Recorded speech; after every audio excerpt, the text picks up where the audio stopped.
Aksi sejumlah mahasiswa angkut paksa pengungsi Rohingya yang ditampung di Balai Mesraya Aceh, Kota Banda Aceh viral di media sosial.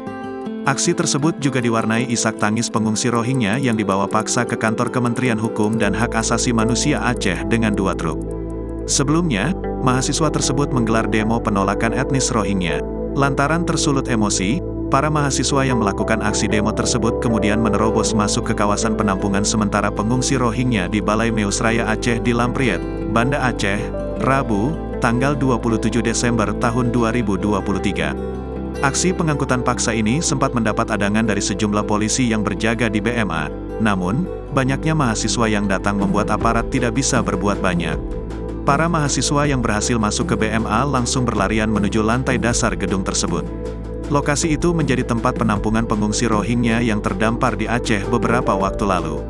Massa kemudian membuat keributan dengan suara teriakan, "Kita akan angkut paksa meskipun tidak diizinkan," kata penanggung jawab aksi, T. Warizar Ismandar di BMA. Saat aksi pemindahan paksa berlangsung, sejumlah pengungsi terlihat menangis.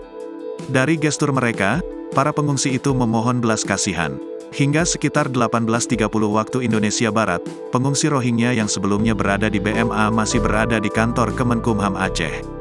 Video aksi mahasiswa angkut paksa pengungsi Rohingya ini viral di media sosial. Dalam video tersebut terlihat mahasiswa yang berlarian saat menerobos masuk. Terlihat pula isak tangis pengungsi Rohingya saat berjalan menuju ke truk yang sudah terparkir. Salah satunya diunggah di akun Instagram @momomedsos, Kamis, tanggal 28 Desember tahun 2023. Unggahan tersebut lantas menuai beragam reaksi dari warganet.